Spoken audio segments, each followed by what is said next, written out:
Lo que hizo el estallido social, ahí, en la segunda hojita, fue mostrar, ¿verdad?, cómo en el fondo había algo que precede la responsabilidad social. Nosotros le exigimos siempre a los sistemas. Ciudadanos por una verdad muy grande.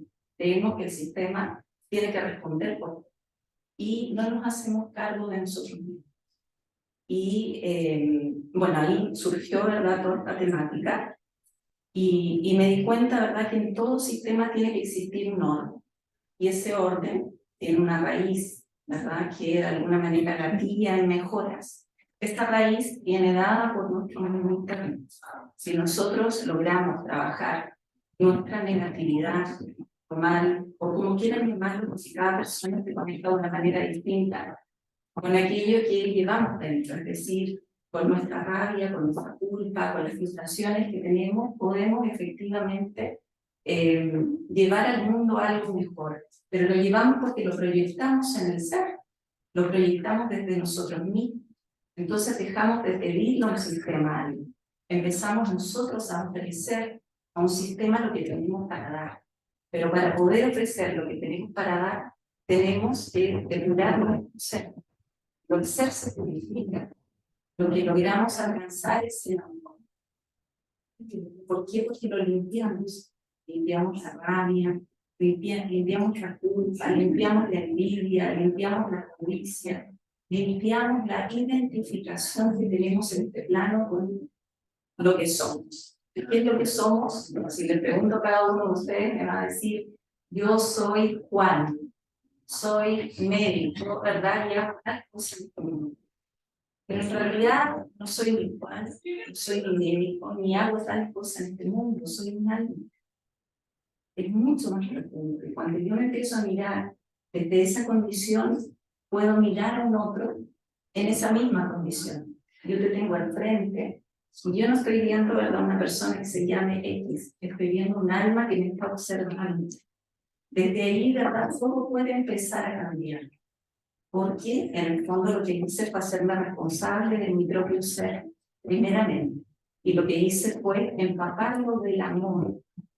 Y el amor, lo que nos otorga, nosotros depuramos nuestro ser, depuramos la culpa, ¿verdad? Depuramos la rabia, la frustración, la envidia, en todo lo que hay de negatividad en el alma. Lo que hacemos es alcanzar la paz.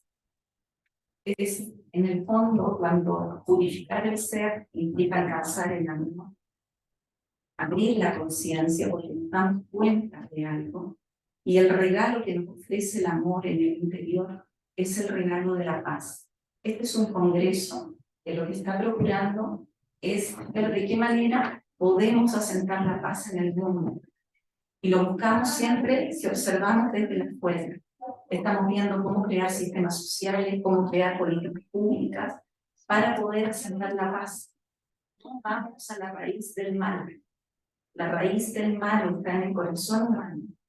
Si nosotros logramos que ese corazón humano, no solamente el de nuestros líderes, sino también el de cada individuo, a nosotros, cada uno de nosotros que está en esta sala, logramos hacer la purificación y nos logramos hacer cargo de nosotros mismos, eso se va a proyectar a la humanidad.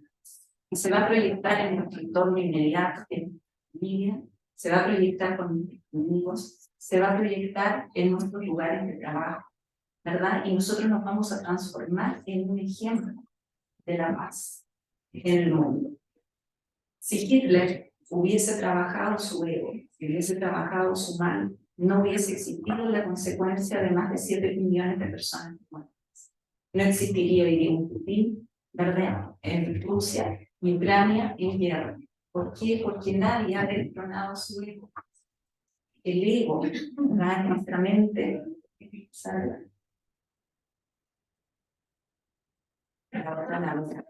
Que dice, son las consecuencias de no hacernos cargo de nuestro mundo. Hay enormes consecuencias, porque dice, somos ciegos ante nosotros mismos. ¿Cómo voy a ver a un otro? ¿Cómo voy a ver la necesidad que tiene un otro si ni siquiera me conozco a mí mismo? Si ni siquiera sé dónde está mi propia negatividad.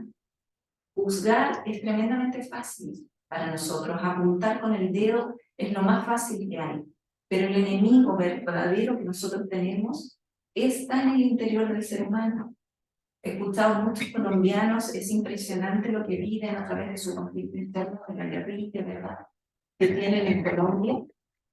Y yo observo y digo, es que no vamos a poder sanar, ¿verdad?, todas esas heridas si en el fondo no llegamos al meollo del asunto. ¿Qué es lo que tienen esas personas en guerra consigo mismas?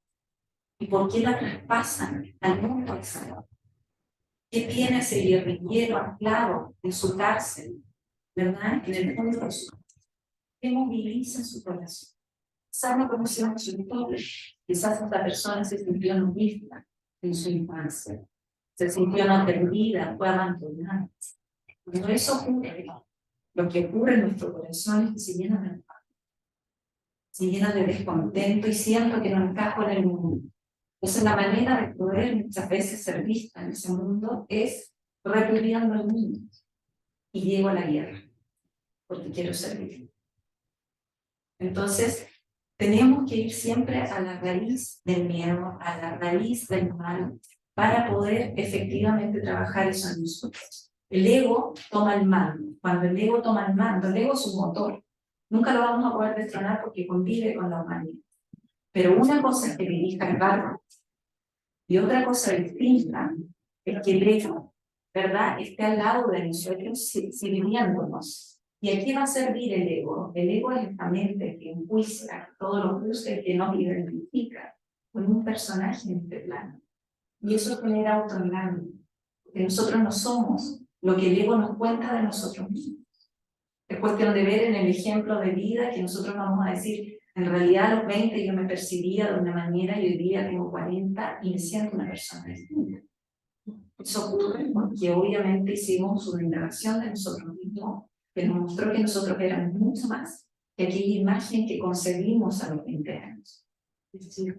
Ya, tengo que ser muy concreto. Negamos a nosotros cuando, ¿verdad?, no somos capaces de trabajar en nosotros. Y vivimos en una permanente guerra interna que se espeja en el mundo externo. Por eso es importante, yo como mediadora me di cuenta qué pasaba en el conflicto, ¿verdad? En la guerra que yo tenía con mi mismo, ¿verdad? El no ser sanado se espejaba en el otro. Y por lo tanto no lo podía ayudar desde el amor. Porque yo no había aprendido del todo a amarme a mí y a depurar mi alma. ¿Por qué la responsabilidad individual es tan importante para alcanzar la paz? Porque la responsabilidad individual es el inicio y es la raíz de todo. La paz debe ser sentida, no razonada. La hemos razonado, construimos con leyes, tratados internacionales. Sin embargo, lo hacemos desde la paz, o sea, desde el lamento. Detenemos el armamento militar, pero nadie se va a la casa a mirar su propio mundo. Y mientras eso no ocurra, van a seguir existiendo las guerras en el mundo, porque necesitamos ir adentro. Ahí está la cuestión. Para resolver la paz en el mundo necesitamos, en el fondo, proyectarla a través del ser. No a través de convenios ni normativas, porque eso es razonar la paz. La paz se tiene que sentir en el fondo del corazón. Y la mente debe estar al servicio del amor, no al revés. Hoy día ya no es como dijo Descartes, pienso, luego existo. Hoy día es siento, luego existo. Desde ahí vamos a poder ver. El estallido social a mí me permitió sentir el miedo, y desde el miedo pude ver el mal que había en la sociedad. ¿Qué adquirimos cuando purificamos el ser? Adquirimos conciencia, nos damos cuenta y somos capaces de ver a un otro. Por lo tanto, me veo a mí misma y te veo tu necesidad, porque soy capaz de sentir. La conciencia debe permear, por lo tanto, todos los sistemas sociales. Esto no puede quedar relegado a una iglesia, a la religión, a la filosofía. Los líderes que tenemos deben ser conscientes. Presidentes de la República, personas que estén encabezando ministerios, tenemos que comprender, ¿verdad?, que esto debe permear la educación. La educación es el puente. Niños conscientes de que son niños, reconociendo sus sentimientos, dando los niños institucionalizados. Qué importante es que un niño que no tiene padre ni madre y se le entrega una institución, ¿verdad?, pueda reconocer que el poder está dentro de sí mismo. No necesita ser validado por una sociedad. Simplemente necesita sentir el amor en él para darse cuenta que tiene un poder magnificente que compartir con la humanidad. Ese niño va a crecer con otras herramientas. Necesitamos conciencia en la economía, líderes, instituciones económicas que consideren al ser humano, instituciones económicas que en el fondo procuren que en la medida que el trabajador se sitúe en la sociedad, lo haga en un ámbito donde ese ser pueda desarrollar su talento, lo que vino a ser su profesión. Y eso el sistema económico lo tiene que proveer. Y para eso necesitamos que empresarios, las personas que trabajan en políticas económicas, tengan conciencia, hayan depurado su propio ser. Cuando se depura el ser, ellos nos ven. Comunicaciones. La comunicación es fundamental. Entran en nuestra psique todos los días, internet, radio. Necesitamos periodistas con formación ética. Necesitamos personas conscientes que estén transmitiendo información con contenido. Esto no es, como les digo, para la iglesia, esto es para la vida misma. Necesitamos conciencia en la justicia. Aquí es fundamental. Jueces y juezas. Todos los auxiliares de la administración de justicia tienen que haber olvidado su ego, porque el juez, al fallar una sentencia, necesita no solamente tener conocimientos jurídicos, necesita tener sabiduría. Y nosotros tenemos que pedirle sabiduría, pues solamente así va a poder encontrar en esa sentencia la justicia. La justicia es una virtud excelsa, es decir, excede lo que cualquier ordenamiento jurídico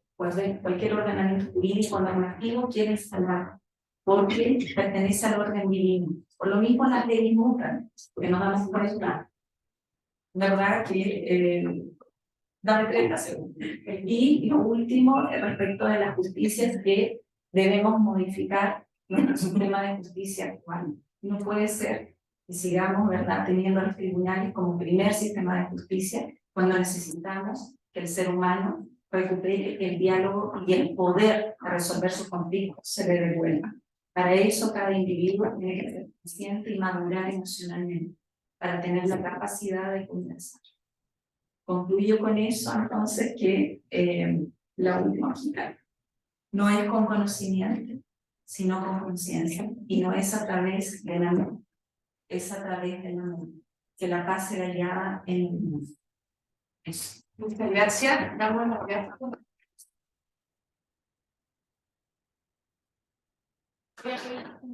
Pero el tiempo hoy día es duro, pensando si tenemos 4 conexiones, así que vamos a continuar con, a ver si llegó Oscar José. Sí, me llegó, y Carla Inés Pérez también. Ah, perfecto. Entonces seguimos con la tercera ponencia, que es Ivonne Rocío.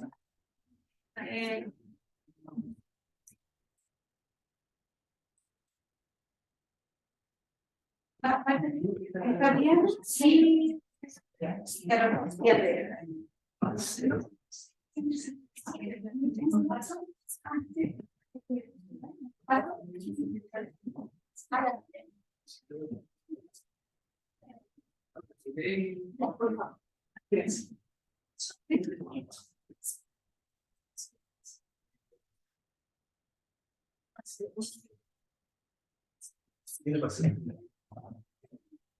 vamos a poner en contacto la presentación, vamos a aprovechar que antes no se grabó, así que vamos a dar la bienvenida a todos, lamentablemente no se estaba grabando y como se visto con voz seguridad por miles de telespectadores, así que le damos la bienvenida a todos los que están desde su hogar viéndonos. Esto es un congreso organizado por el CLAI, la Universidad del Resultado, el Colegio de Mediadores y muchas otras instituciones, centros de investigación a lo largo del mundo. Vamos a continuar entonces con la segunda ponencia, que es de Ivonne, Diana y Carolina. El mismo sistema, les aviso 5 minutos antes que sean los 10 minutos y ahí quedan 5 minutos como para hacer. Muy buenas tardes para todos y todas. Es un gusto y un honor estar compartiendo el día de hoy y socializando nuestra experiencia en el marco de este Congreso de Investigación para la Paz. Nosotras somos un colectivo de comunidad de aprendizaje, somos 3 docentes de Colombia, ejercemos dentro del aula actualmente y aunque estamos en diferentes ámbitos educativos, en diferentes áreas, nos une una reflexión permanente y común, y es la pedagogía. Y a partir de esa pedagogía que nosotros como experiencia tenemos dentro del aula con nuestros estudiantes en diferentes grados, gracias, quisimos realizar una investigación en el marco del desarrollo de nuestro doctorado en educación en la Universidad de La Salle de Costa Rica, que es parte de lo que les queremos socializar el día de hoy. Para ello, los caminos de Ivanka, la práctica pedagógica en la ciudadanía planetaria, está dado dentro del marco de Ivanka, y es esa transformación del paradigma.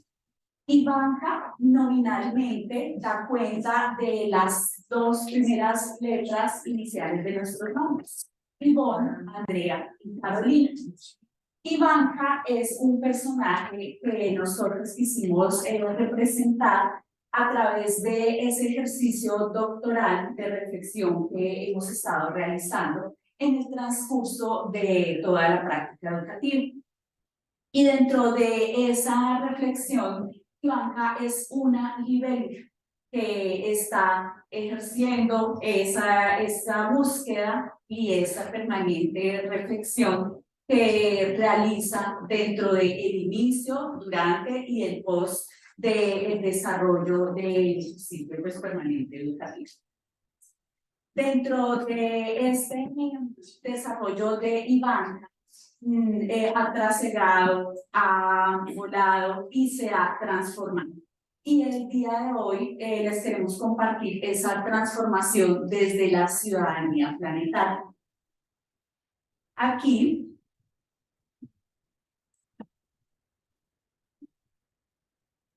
desde esa ciudadanía planetaria tomada como la transformación de la práctica pedagógica.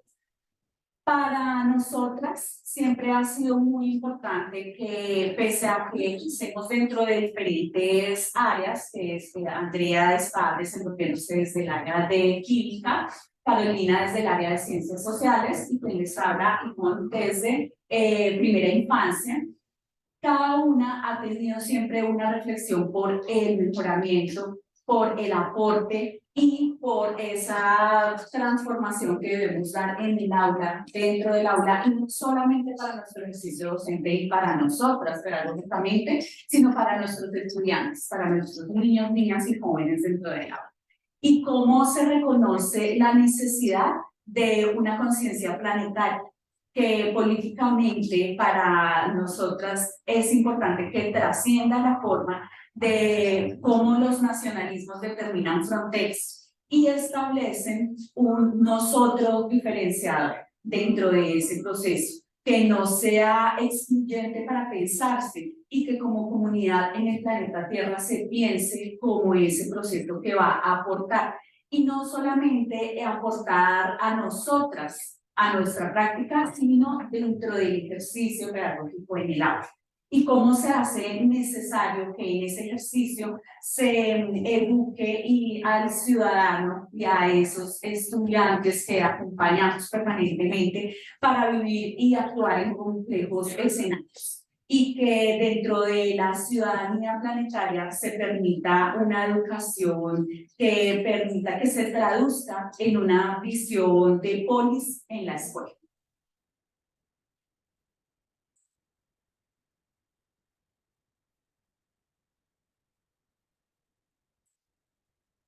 Esta propuesta que queremos brevemente compartir hoy es un ejercicio de investigación rizomático, ya que el proceso de la universidad nos permite hacer primero una investigación grupal para pasar ya a la tesis individual.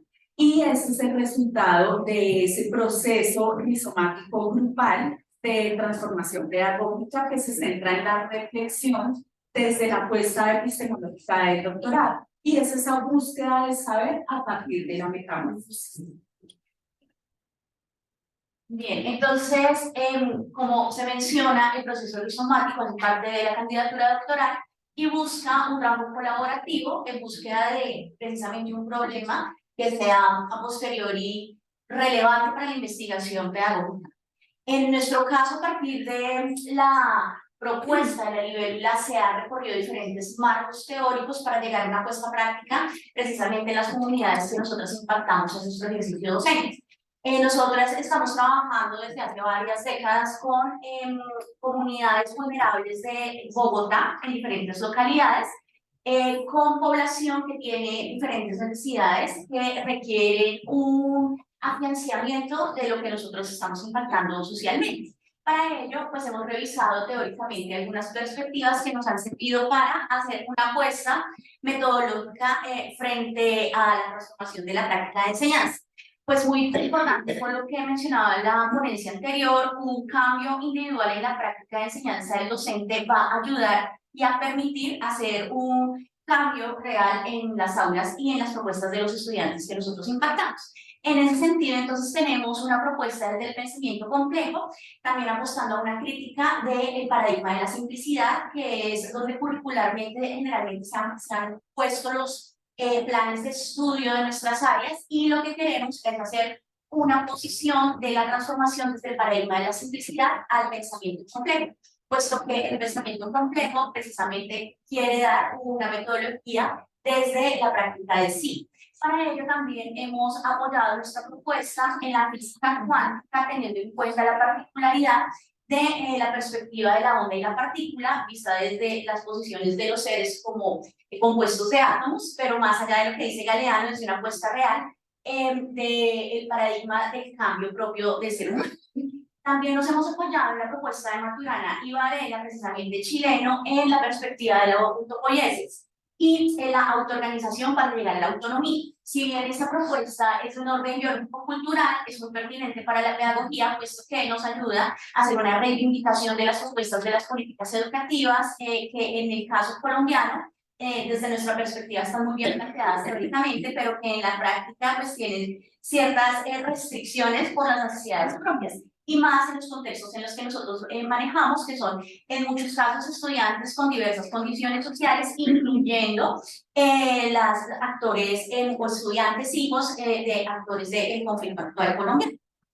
También nosotros nos basamos en la perspectiva del pensamiento complejo en la medicina de un autor colombiano que se llama Carlos Maldonado, que es desde la cuarta revolución industrial, que nos permite también tener como una idea desde el paradigma del género, no solamente desde un radicalismo feminista, sino pues más allá del reconocimiento del género como tal. Para ello, entonces, hemos identificado el concepto de ciudadanía planetaria en algunos aspectos. Entonces, en esos aspectos estamos como en una categorización de uno de los conceptos, porque la narrativa de este tema de impacto pues, tiene varias aristas. Nosotros hoy nos concentramos en la ciudadanía planetaria y también tiene que ver con la cuidadanía planetaria, como el cuidado del medio ambiente, pero también de la persona, permite la transformación de la práctica de enseñanza. La práctica de enseñanza es un paradigma individual, es decir, si el docente lo reconoce como una práctica personal, un poco adaptado de lo que mencionaba la ponente anterior, pues no va a poder cambiar. O sea, no podemos esperar a que una política pública educativa nos resuelva. Obviamente nos va a ayudar y sería en el paradigma ideal lo que podría darse. Sin embargo, mientras eso pasa, pues tenemos que tomar una acción en la vida real, porque las generaciones se nos van diluyendo. Entonces, en ese sentido, no solamente puede ser importante la formación disciplinar, acotada también a lo que puede ser los resultados externos o de las pruebas estatales, sino que también debe haber una posición del docente frente a las necesidades que están allí.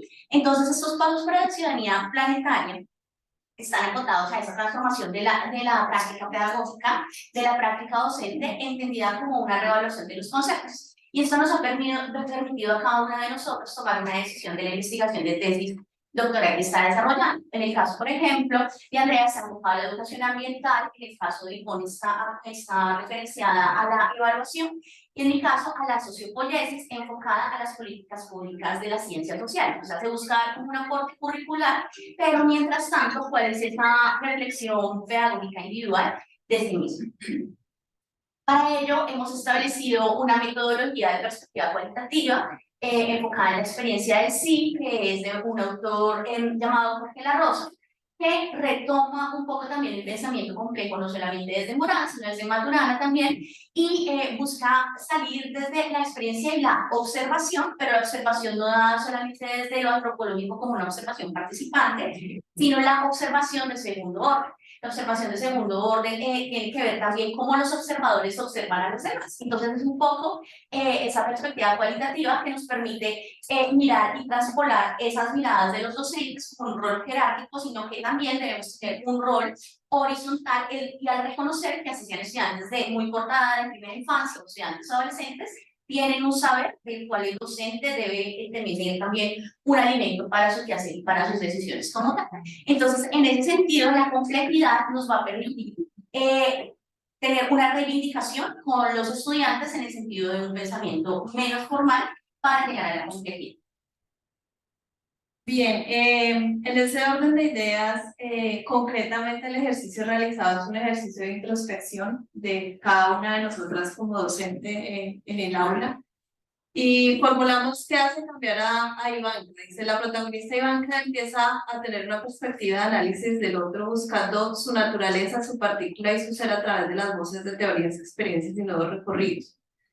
La contemplación de Susana puede generar aprendizajes en cada una de sus etapas de transformación, y esto es que para nosotras, después de este ejercicio de análisis sobre la experiencia de sí en el caso de cada una como docente, entendemos la práctica pedagógica como un ejercicio que debe vincular todas estas nuevas comprensiones de la realidad.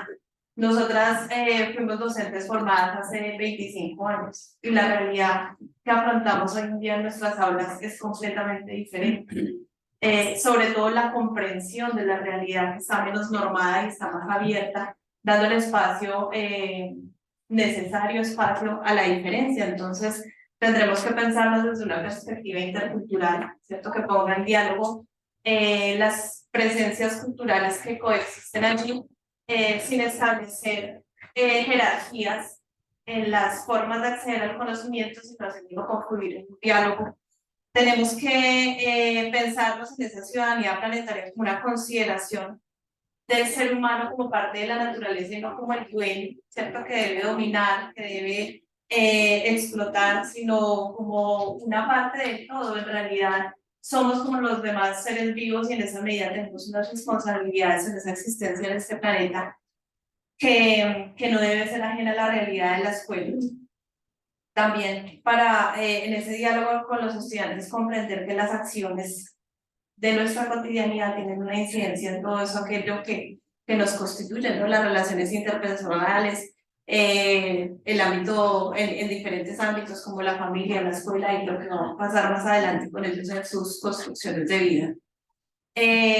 Pensamos entonces que esta transformación de la práctica pedagógica tan necesaria, como les decía, nosotros generacionalmente distamos de la realidad de los estudiantes con los que compartimos el aula diaria. Entonces pensamos que es necesario acoger estos principios o estas claves de la mediación pedagógica, que hablan de, creo que la letra no permite que se lea desde donde están, pero habla de que toda la acción pedagógica tenga un sentido para el aprendiente, y el aprendiente no es solo el estudiante, es también el maestro que está en la aula en ese diálogo, que la primera ocupación del estudiante debe hacer aprender a desarrollar sus propias capacidades, porque ya no estamos pensándonos en un aula homogénea, sino estamos pensándonos en esa diversidad y en esa diversidad como una riqueza. Acortando entonces valorar ciertos aspectos que la escuela en la que fuimos educadas antes señalaba y juzgaba, y era rescatar la creatividad, rescatar la intuición, rescatar la expresión, la toma de iniciativa de los estudiantes y las estudiantes en este ejercicio pedagógico. Entonces, aceptamos la incertidumbre, así nos asusten muchísimo. Y aquí explicamos por qué la libélula, y es que la libélula en ciertas culturas significa transformación, búsqueda interior, al igual que ella se va adaptando en su vuelo a lo que se va enfrentando, el ser humano tiene que ir adaptándose a lo que la vida le va imponiendo, ¿no? Y en las aulas es el cambio de la dinámica de la sociedad, no podemos anclarnos a que las cosas sean como cuando fuimos educados, porque definitivamente vamos a estar distantes de la realidad. En ese sentido, entendemos la práctica pedagógica en el marco de la ciudadanía planetaria como una acción situada en lo político, lo económico, lo ambiental, lo cultural, y en ese sentido también asumimos una postura desde el pensamiento latinoamericano, como se mencionaba en las ponencias que antecedieron este espacio, en una intención de decolonizar, no negando, ¿cierto?, la influencia, sino poniéndola en un diálogo equitativo para crear nuestros propios discursos en torno a nuestra realidad.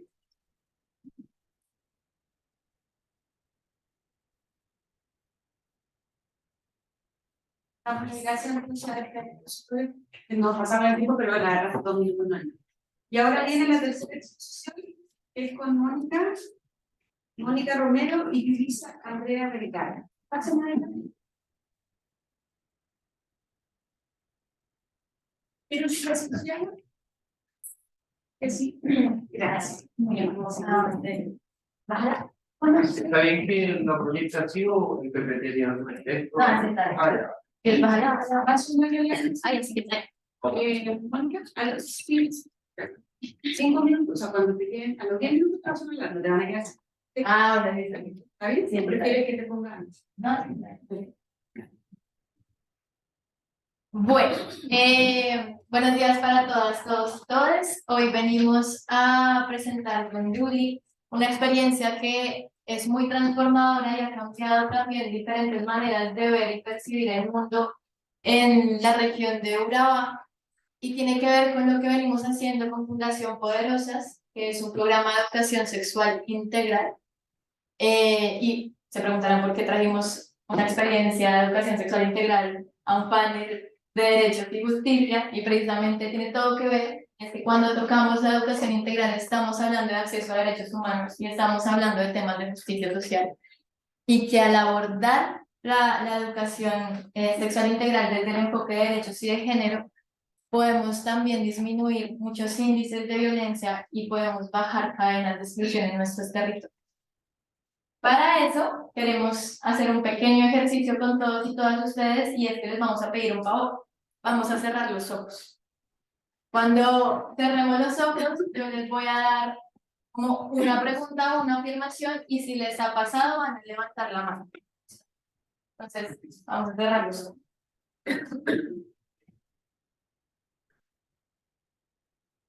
Ahora, aquí, con los ojos cerrados, igual sigan. Es importante mencionar que esto es un espacio seguro. Y la idea de este ejercicio no es juzgarnos, sino comprender muchas de las cosas que nos han sucedido, que suceden en la vida respecto al género. Entonces, me gustaría que quienes hayan escuchado esta siguiente frase, levanten la mano. Las mujeres deben vestir de rosa y con vestidos. Y ahora van a abrir los ojos. No, dejen las manitos levantadas. Ajá, van a ver tantas manitas. Listo. Bajémoslas, cerramos los ojos. Los hombres son fuertes y no pueden llorar. No pueden. Seguimos con la mano levantada y vemos si abrimos los ojos y vemos las manos. Gracias. Bajamos. Cerramos los ojos.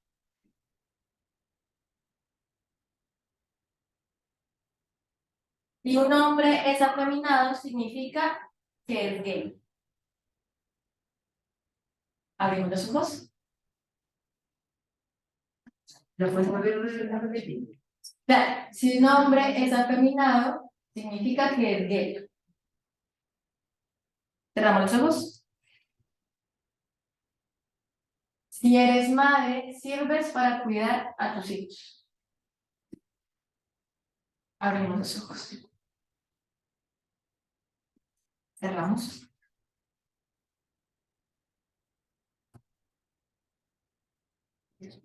Conozco a una mujer, o me ha pasado como mujer, que he sentido miedo por estar en la calle sola a las tardes horas de la noche.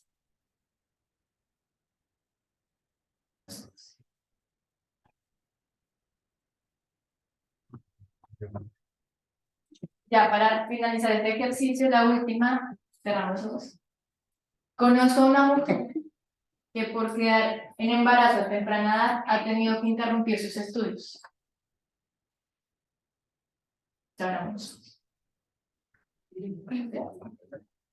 La idea de este ejercicio no es para poder juzgar, sino para poder entender diferentes realidades que nos atraviesan y también reconocer la importancia de hablar de temas de educación sexual integral como un camino que nos acerca más a una justicia social y al acceso a derechos. Yuri, pero pues cuéntanos un poquito de la historia de Poderosas. Bueno, Poderosa inició en el año 2018 en las Islas de Barú por una docente del programa Enseña por Colombia. Al percatarse que algunas de sus estudiantes en algunas temporadas dejaban de asistir como a clases. Después de varios años, algunas docentes del mismo programa, pero esta vez en Urabá, se percataron de lo mismo, pero por distintos motivos. En Barú era porque las niñas, cuando tenían la menstruación, decían que su sangre era sucia, que olía muy feo y que se iban a burlar de ellas. En Urabá era porque quedaban en estado de embarazo o conseguían pareja sentimental que les triplicaban la edad. Cuando digo les triplicaban la edad, es como, por ejemplo, una niña de 12 años con un señor de 30 años. Entonces, al percatarse ella de ese problema que estaba como sustituyendo, ellas decidieron hacer como una formación de jóvenes y escogieron a varias jóvenes de varias instituciones para darle una formación acerca de algunos temas, tales como la sangre, prevención, métodos anticonceptivos y la fase menstrual, de menstruación, entre otros muchos temas más. Pero, profe, usted nos puede contar qué es Poderosa. Entonces, Poderosas es un programa de educación sexual que trabaja con jóvenes de las regiones. Inicialmente empezó con mujeres, luego siguió con chicos. Con los chicos era un caso bien particular porque muchos no querían entrar a los círculos, la metodología círculos de mujeres, círculos de hombres, pues porque hay un peso que cargan los hombres también en los territorios de, uy, si yo empiezo a cuestionar también mi masculinidad, uy. Entonces, había menos hombres que se acercaban también a los círculos, mayoritariamente las mujeres eran las que se acercaban. Y lo que hacemos en los círculos es poder conversar, formarnos, hablar sobre diferentes temas de educación sexual. Porque por lo general hemos entendido que la sexualidad es hablar de sexo, pero no es. La sexualidad es una dimensión de la vida humana que recoge lo que te estabas mencionando sobre el autoconocimiento, sobre volver la mirada y entender al otro también y entenderse a sí mismo. La educación sexual integral tiene que ver con reconocer el cuerpo y los cuerpos diversos, tiene que ver también con el reconocimiento de las diversidades y las diferentes formas de amar y ser en el mundo. Tiene que ver también con el reconocimiento de cuáles son nuestros derechos y cómo los hemos conseguido. Porque cómo hemos conseguido derechos tiene un antecedente histórico de muchas luchas sociales y de reivindicación por parte de mujeres y diferentes sectores de las comunidades, por ejemplo, LGBTIQ+. Entonces, hay un montón de campos de la sexualidad que abordamos en esos círculos, también tocamos temas que a veces pueden ser muy dolorosos. Nosotros venimos de un territorio fuertemente golpeado por el conflicto armado y que en los cuerpos de las personas pues se traduce en varias formas de violencia también. O sea, hay momentos en los que en los círculos percibimos la energía, sabemos, y dentro de lo curricular, sabemos cuándo se va a bajar la energía. Por ejemplo, cuando tocamos temas sobre tipos de violencia y cómo han atravesado nuestra historia, la energía se baja. Y lo que hacemos también como dentro de los círculos, y lo poderoso de los círculos, es cómo entre todos y todas podemos contenernos y sostenernos. Y eso es lo más potente de los círculos que nosotras evidenciamos. Y es que cuando mi compañera está hablando y se cae, yo la soporto. Yo la sostengo para que no se caigan. Que tiene que ver con la sororidad. Y bueno, eso es como un poquito, tratamos temas de autoconocimiento, de anatomía, de derechos sexuales y reproductivos, de diversidad sexual y género, tocamos temas de consentimiento también como una forma para prevenir violencias. y bueno, tocamos más temas dentro de los círculos, más o menos un proceso largo de formación con las chicas y ya hemos tenido desde el 2019 en Urabá varios círculos de formación y las chicas también han aumentado su nivel de liderazgo y eso es muy lindo porque empiezan a ser multiplicadoras de sus conocimientos con las comunidades. Pero Julie, cuéntame entonces un poquito cuáles han sido esos aprendizajes que has tenido. Bueno, uno de los aprendizajes es como replicar esa información que nos han brindado los círculos nuestras profes, haciendo como un carrusel. Ustedes se preguntarán qué es un carrusel, ¿cierto? Un carrusel es como, nos dividimos en grupitos, como somos ocho jóvenes en una institución, nos dividíamos en grupitos de 2 para hablar de diferentes temas a nuestros compañeros. O sea, replicar esa información que nos han formado ellas, replicársela a nuestros compañeros. También otro de mis aprendizajes ha sido verme en un espejo y preguntarme quién soy yo por fuera y por dentro, conocer mi cuerpo y todas esas cosas. También he aprendido a que nosotras las mujeres no solamente es para que estemos en una cocina, los hombres tampoco es para que estén tampoco trabajando. Los hombres sirven para muchas cosas, las mujeres también. Esos son como unos tabúes que nos hemos venido como implantando en la mente desde que nacemos hasta que nos vamos formando. También como que hemos fortalecido ese liderazgo entre nosotras como compañeras en nuestra comunidad. Nos han hablado sobre temas, por ejemplo, nos piden como esa ayuda, como que estoy no saben sobre un tema, entonces ella nos pide como que ayúdame, guíame sobre este tema, como nosotros tenemos conocimiento, ya no le piden tanto a las personas, sino que a nosotros. A veces también dicen que son poderosas, pero también existen poderosos. Aunque no lo tenemos en nuestra institución, hay muchos jóvenes, hombres, que también quieren formar parte de poderosos. Sí existen, pero todavía como no está en nuestra región, pero sabemos que sí, también somos poderosas y poderosos. Y ahí es un poquito importante que entiendan el contexto de dónde venimos. Venimos de una vereda. Vereda es como una zona rural del Urabá antioqueño, que es una zona, como les había dicho, en Colombia, marcada por el conflicto armado, especialmente entre los paramilitares. Y hay un fuerte control dentro del territorio. Así que hablar de lo que no se habla da miedo. En general, si no tuviéramos actores armados, da miedo. Y con actores armados, triplifica el miedo. Pero, ¿cómo cuidarnos si no hablamos de lo que no se conoce? ¿No? ¿Cómo podemos velar también por nuestro cuidado, por el cuidado del otro, por nuestros derechos, si no hablamos de eso que nos atraviesa la existencia? También que nos permite juntarnos.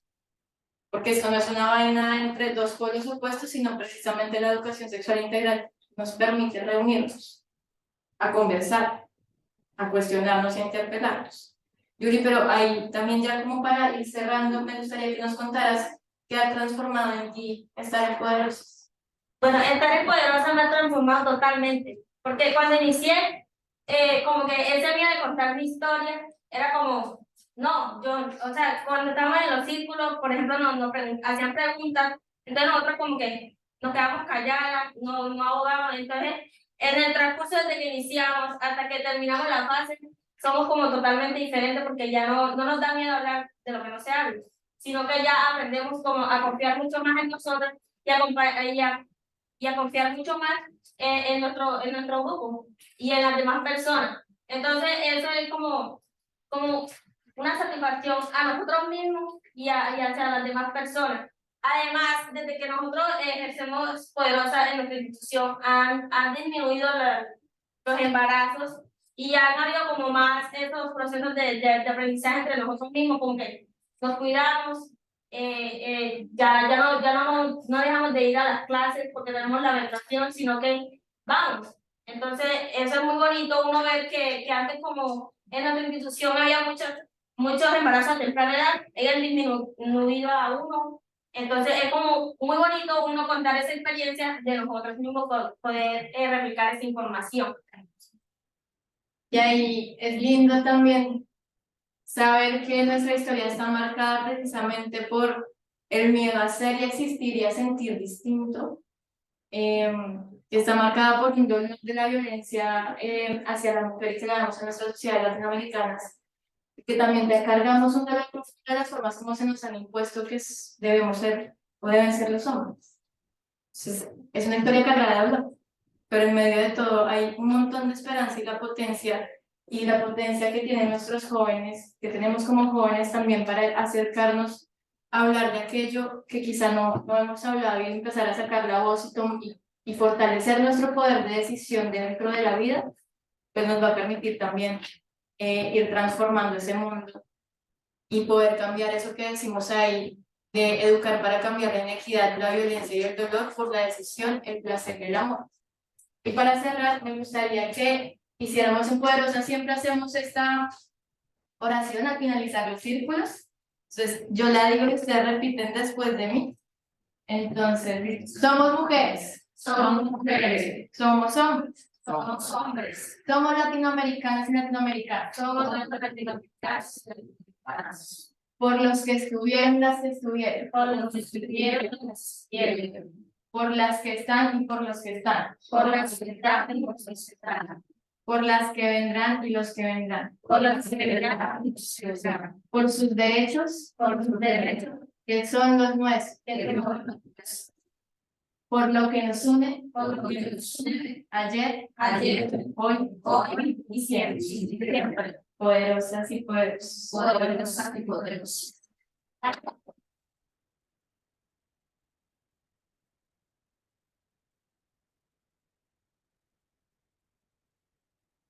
Bien, vamos a agradecer entonces a Mónica y a Elisa. Les voy a pedir a todos los ponentes que vamos acá adelante para que ahora las personas puedan hacer sus preguntas y puedan todas responder, porque como no tenemos más espacio de silla, entonces si nos ponemos todas las ponentes acá, los expositores, perdón. Sí.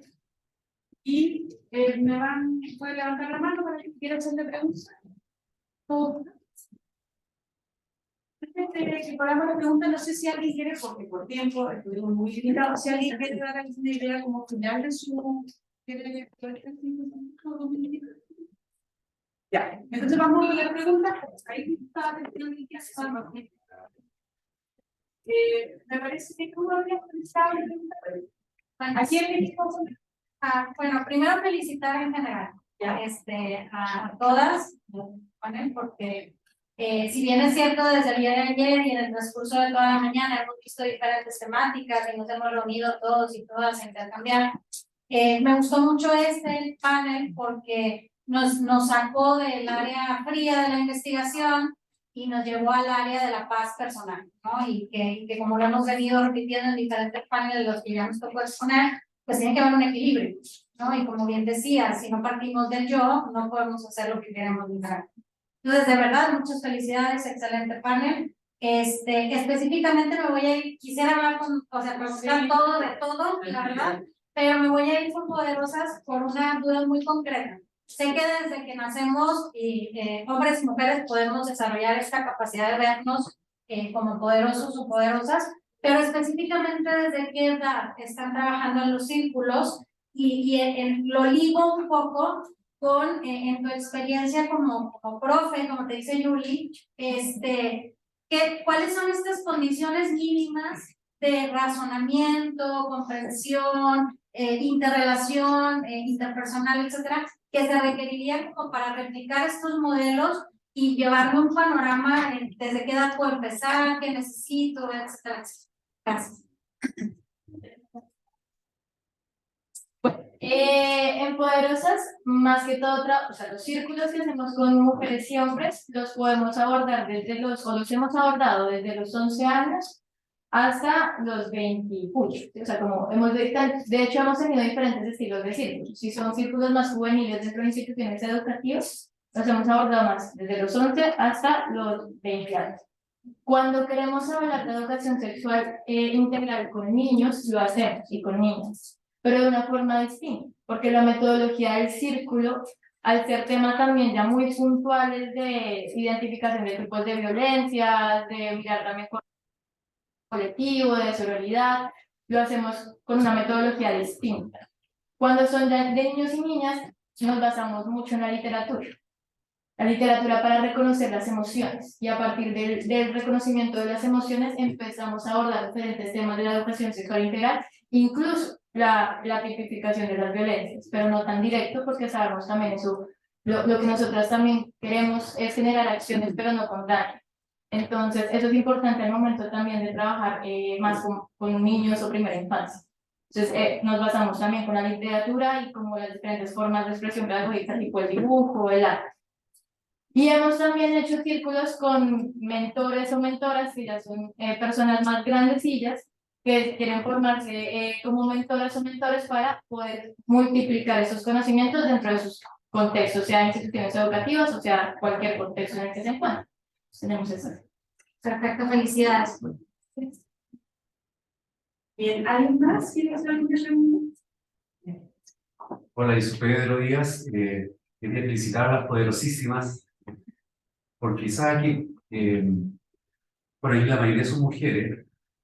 Me da la impresión de que en Chile estamos un poco atrasados en el tema de la política sobre el tema de género, porque creo que en Chile las políticas son muy feminocéntricas, como que si no existiéramos nosotros, los maltratadores, femicidas, los que violentamos a las mujeres, los que las negamos. Y eso no son medallas para nosotros. En realidad forma parte del mandato perverso del patriarcado a nosotros. Entonces me resulta muy grato, incluso la felicito, que en los círculos ustedes incorporen a los hombres, porque eso puede ser una enseñanza para lo que pasa en Chile. Y disculpen que diga feminocéntrico, o sea, yo justamente lo que estoy diciendo, para avanzar en el tema del movimiento femenino, es que en realidad tenemos que nosotros darle una nueva masculinidad que sea acorde a lo que plantea los movimientos feministas, si no, no vamos a avanzar y nunca vamos a resolver el tema.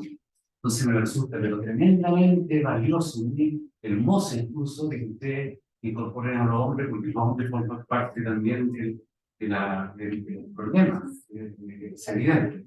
Entonces, quería felicitarlos por eso y vamos a tomar nota acá tampoco como mujeres, porque yo creo que por allá va la cosa. Gracias. Frente a eso, ha sido un proceso demasiado bello e inspirador también dentro de los círculos de hombres, cuando empiezan como dentro, porque no es fácil, ¿no? O sea, ni para las mujeres ni para los hombres es fácil este camino, porque es muy de ir hacia adentro y reconocer un montón de cosas que a veces son muy dolorosas, o sea, como que no es tan sencillo. En el caso de los chicos pasa algo, y es que identifican algunas cosas de su masculinidad que son profundamente violentas, no con nosotros, sino consigo mismos también, y empiezan a pasito a pasito de construir esas visiones y proponer nuevas masculinidades y nuevas formas de ser muy situadas dentro de sus territorios, y esto es maravilloso.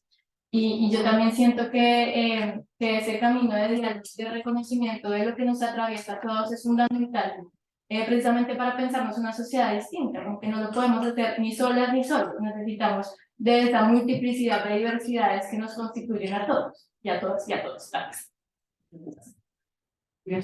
¿Alguien más quiere decir una pregunta? El primer Mira, yo quiero aportar lo siguiente. Primero, felicitar la experiencia de Poderosa. Está muy bien puesto el nombre, que realmente no es un calificativo, sino que es de poder. O sea, realmente es una situación que ustedes la han podido lograr y ejecutar, aplicar. Yo conozco tu país bastante, ¿ya? Y llamó mucho la atención en la parte rural, cómo trabaja tanto en los niños, en la infancia. Ahora súmale, lo nombraste en tu estudio, toda la parte guerrillera, todo lo que pasó con en ese caso el paramilitarismo. El paramilitarismo. Pero grupos armados. Ya, usted tiene el término ya. Bueno, yo algo que quiero asociarlo, por ejemplo, cómo replicar eso, porque es una experiencia muy bien. Y hay veces que yo también como educadora me cargo de la educación así como autoridad educacional que maneja los presupuestos, ya, podría explicar en muchos. Fíjate que habían establecimientos que en la propia realidad del establecimiento se oponían. Los padres teopoderados se oponían, ¿ya? Y lo quiero asociar con una noticia que ustedes tienen que haber escuchado, con la que llegaron durante la semana, pero porque se ha replicado un poco la noticia, y porque yo tengo mi nieto en ese establecimiento de educación, en el Colegio San Ignacio de Copuno, salió en la televisión, ¿cierto? Por primera vez son jesuitas. Por primera vez eligen una directora, por concurso público, no importa. Una dama muy agradable y muy preparada. Pero ese colegio no estaba, era colegio de hombres. Y empezó de a poquito, y como empiezan, como o sea, a juntar hombres con mujeres, entonces, porque costó mucho dar ese paso, ¿ya? Porque la historia de la educación, ¿ya? Y tú ves que todavía existen los colegios de niñas y los colegios de varones. Súmale que yo tengo la experiencia también académica de la universidad, de haber sido profesora de la Universidad Católica, en la Universidad Católica, ¿ya? Y también tiene sus características que no la tiene la Universidad de Chile, ¿ya? Para que veas cómo la misma institucionalidad te va, o sea, te tiene ya preparado el medio psicosocial, y por eso que lo que están haciendo ustedes es luchar contra lo establecido, ¿ya? Y que los apoderados de ellos mismos, que saben que le están haciendo muy bien. Luego que viene la noticia, viene la preocupación. Pero yo quiero saber los contenidos que va a tener mi hija. ¿Ya? Bueno, esto que acaba de pasar en el Colegio San Ignacio y que sale a la luz en la televisión, como todos los hechos en nuestro país y en todo el mundo, salió totalmente tergiversado. Un grupo de apoderados que no quería que el colegio fuera coeducacional. Y la coeducacional está hasta octavo básico. La enseñanza media todavía no está. Entonces, te imaginas que es un grupo pequeño que alteró todo el orden, que demandó a la publicidad externa. ¿Ya? Tienen acorralado un orientador de básica que es un preparadísimo, ¿ya? Para que veas tú todas las consecuencias que se vinculan. Pero hablo respecto a la verdad, ¿ya? Pensándose la verdad. Entonces, a lo que voy es que es eso, una pregunta básica, pero quiero terminar para que lo tengan con la preocupación de que, como la noticia fue del orden de la educación sexual, porque hubo alteración de niños hacia las niñas, claro, entonces tú dices, pero si en este colegio se hace educación sexual, pero no se hace educación sexual que es la que ustedes están haciendo desde otro ámbito, ¿ya? Porque para la educación sexual están las clases de ciencia, de biología también, ¿ya? Yo me eduqué en un colegio monja en que la monja de biología, imagínate mis años, tengo 76 años, ¿ya? Con el hábito para explicar que el pene entraba en la vagina, se teje el hábito, lo arremanga, y con la tija, no sé qué tenía en la mano, me acuerdo, así, lo mete en el hábito. Porque sí, o sea, el pene entra en la vagina, ¿ya? Nunca nos hemos olvidado las exalumnas cuando recibimos eso, y ahora nos acordamos bien, entonces, chica, mi pregunta va en la posibilidad de replicar esto, porque es muy bueno el programa. Entonces, ¿cómo replicarlo? Si les permiten, si necesitan medios económicos, o si no es de... Es eso. Gracias. No, gracias. En Colombia también suceden un montón de obstáculos y barreras dentro de no solamente las instituciones educativas, sino muchas barreras para hablar de educación sexual integral. Y ahí también hay que preguntarnos, eso que mencionaste es demasiado valioso y es, ¿qué tipo de educación sexual? ¿No? Porque en los colegios, muchos colegios, por ejemplo en Colombia, está establecido desde el 94 leyes que por obligación dicen que las instituciones educativas deben impartir educación sexual. Pero entonces vamos a preguntarnos, bueno, ¿pero qué dan? ¿No? O sea, ¿qué se imparte realmente? Y se imparten cosas que a veces inclusive son más violentas. Preferiría no conocer. O sea, es como, es un poco lo que nos relatas que es chocante la manera también como se enseña la educación sexual en muchos contextos. Frente a lo de poderosas ha sido muy difícil porque nos encontramos también con barreras. En nuestra institución educativa nos pasó que hubo un año en el que nos dijeron no van más. Ustedes no van más porque lo que están haciendo no va con nuestra moral. Y tuvimos ahí que seguir persistentes, como continuando, entrando en diálogos, entrando en mucho diálogo con las directivas. Y ahí encontramos una forma de consensuar, pero hubo el consenso y fue, está bien sí, pero extracurricularmente. No al interior de las clases, que también es fuerte eso. Pero aún así, fue, hagámoslo, toca hacerlo. Y frente a la réplica o la multiplicación de Poderosas en otras regiones, Poderosas es una organización que intenta con las uñas, o sea, en Colombia usamos esta expresión y ha sido muy difícil conseguir recursos porque para el género y la educación sexual no hay tantos recursos destinados para hablar de estos temas. Así que hemos intentado como por diferentes organizaciones, cooperación internacional, como conseguir recursos para llegar a algunas regiones en Colombia por lo menos, donde podamos multiplicar esos conocimientos, pero también empezar a generar incidencia dentro de los territorios para que sean ellos, no nosotras, los que tengan esa capacidad de multiplicar los conocimientos en sus realidades. Entonces, se podría pensar formas de llevarlo a otros países, pero es difícil en términos económicos. Es como esa la respuesta a la pregunta. No quería preguntar, es algo bien cortito, pero igual quería felicitarlas, como dijo acá la dama, fue un grupo bien nutrido, bien distinto y que nos vamos hoy día muy bien contentas, enriqueciendo el alma y con el conocimiento que ustedes nos otorgaron, así que agradecer eso. Y mi pregunta la dirigí a la profe Vanessa. Usted dijo que estaba próxima a sacar un libro. Y mi pregunta es bien puntual, ¿qué quizás nos falta a nosotros las personas o a la humanidad un poco para poder lograr eso de reconocernos y reconocer al otro? No sé, yo quizás lo puedo ver por la falta de amor mismo, o no sé, ¿cuál es su hipótesis? ¿Qué nos falta para recuperar y para en base a qué nos puede estar faltando? Sí, yo creo que podría más que decir que qué nos falta. Qué nos falta probablemente son muchas cosas que nos faltan.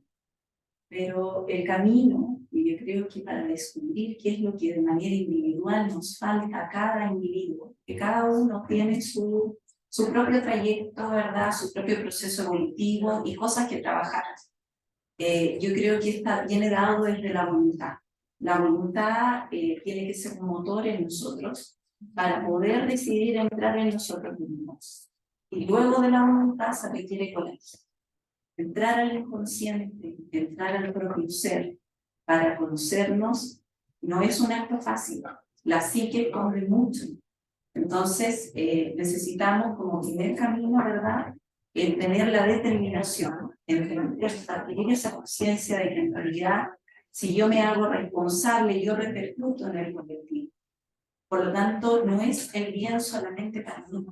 El bien también es para una sociedad, es para un mundo. Mi granito es importante. No tengo que disminuir mi esencia pensando en que el bien va a ser solo para mí, porque va a repercutir en mi entorno. Y en la medida que yo voy dándome cuenta de esa consecuencia, ¿verdad?, sumado a la voluntad de querer entrar en mí, le doy ese primer impulso. Pero la voluntad es determinante. Es difícil, sí, porque sabemos que un granito, otro granito, hacen las fuerzas. Absolutamente. Y a veces hay algunos que esos granitos salen del pocillo, entonces es complicado. Pero no tenemos que perdernos. No, por eso. Porque el mundo va a ser diferente, el mundo va a ser hostil muchas veces. En los trabajos nos vemos, quizás saludamos a un compañero de trabajo y nos mira con cara de yo tengo que sonreír, porque en el ejemplo es donde yo puedo enseñar. Y yo no debo perderme de mi esencia. Si mi esencia quiere sentir y vibrar en el amor, debo permanecer en esa esencia.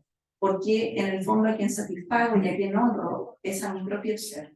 Y luego desde ahí, ¿verdad?, el otro empieza a mirar y dice, ¿qué estoy viendo? Aquí hay algo diferente. Y se empieza a gestar el cambio. Es una cadena. ¿Sí? Entonces, pero esa cadena requiere tanta conciencia, la voluntad y el coraje de perder el miedo a que nada malo, aunque uno sienta que me voy a aniquilar si entro en mi inconsciente para sanar mi vida, ¿verdad? Tengo que hacerlo, porque es la manera en que puedo realmente contribuir a un cambio y dejar algo en este mundo. Que lo que dejamos es una herencia no material, una herencia espiritual. Y eso es lo que el alma finalmente se lleva. Es lo que siento y pienso, digamos, al rato. Ojalá lo logremos. Gracias. Yo creo que sí. Sí. Yo respecto a eso mismo, un poco, efectivamente nosotros como es sumamente difícil mirarnos y decir, yo puedo cambiar el mundo, porque efectivamente eso puede pasar, o sea, a partir de nosotros, y así como ustedes partieron con este pequeño que hoy día es gran proyecto, y que imagínate, ya con esta conversación se van dando redes para que se vayan multiplicando, y creo que eso es súper potente, de darnos cuenta que sí somos capaces de nosotros mismos poder hacer un cambio.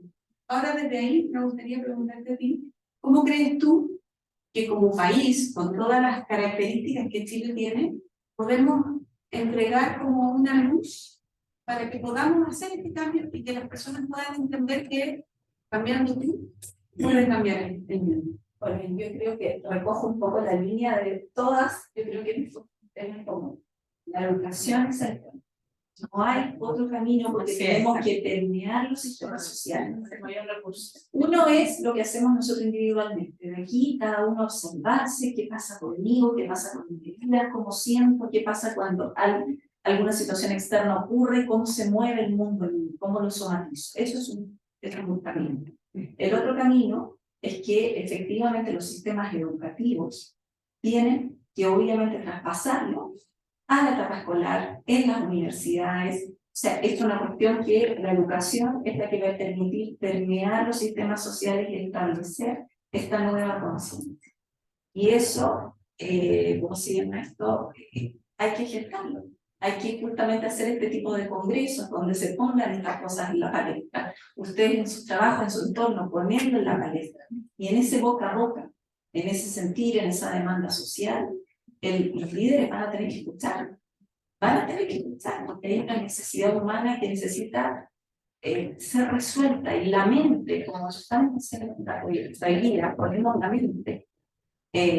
Como les decía adelante, Descartes que dijo, pienso, luego existo, y él no, es cierto, luego existo, soy un ser de emociones, lo dijo Humberto Maturana, un hombre de ciencias, que dijo, la humanidad tiene que aprender a mirar su mundo primero. O sea, no lo estoy diciendo yo solamente soy alguien que también despertó a algo, a una visión. Y veo que hay otros que también lo hicieron, pero tenemos que hacerlo cada uno de nosotros. Y el mundo, efectivamente, yo creo que va a poder cambiar, pero necesitamos hacernos cargo de nosotros. Bien. Muchas gracias. ¿Alguno más? Dale. Me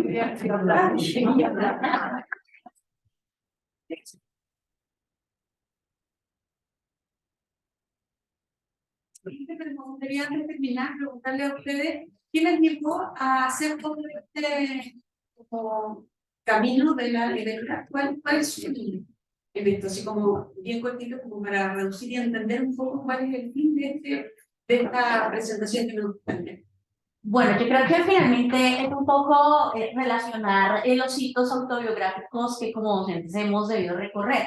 Y en ese sentido la transformación busca un cambio de paradigma, pero no solamente desde lo personal, sino realmente a no esperar como una solución mágica desde lo externo, que si bien debería estar asociada a las respuestas estatales, a las respuestas propias de las instituciones, parte precisamente de una decisión individual de querer el cambio para el mejoramiento. Entonces, el mejoramiento individual precisamente permite ser una luz para los estudiantes que nosotros nos estamos orientando y precisamente cambiar ese paradigma desde lo mecánico que puede resultar a ser el sistema educativo. Entonces, el sistema educativo que está asociado también a los tipos de familia, a los tipos de organizaciones sociales, y en ese aspecto, pues, la libélula es una metamorfosis constante, ¿sí? Entonces, la libélula tiene un tiempo de vida muy, muy corto dentro de las especies que hacen metamorfosis. Entonces, ese cambio del huevo, ninfa y metamorfosis nos permite a nosotros también llegar a un estado de libélula que también está asociado a la buena suerte.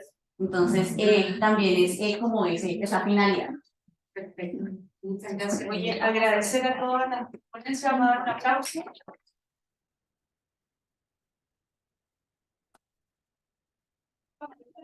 Antes de terminar, les quiero recordar a todos que ahora hay un teatro, que hay que inscribirse y hay una mesa también de conversatorio. También hay que inscribirse aquí al centro. A las 2:15 parten este teatro y estas conversaciones. Así que los que quieran, vayan a almorzar rapidito y agradecer a todos. Sé que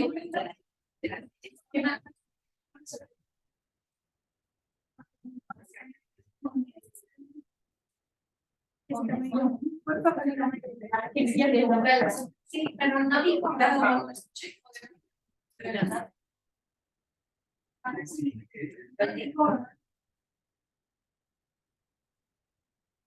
Así que no cierren los ojos para la primera foto.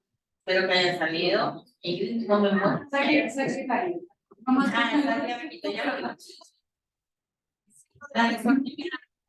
Ya. Una desordenada, chicas.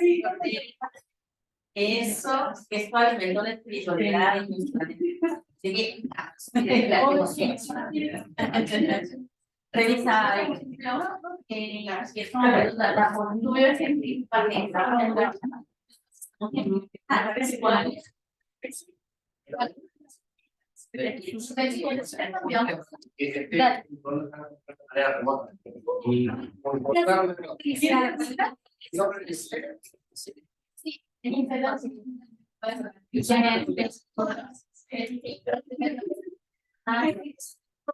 ¿Y cuál es la situación educativa que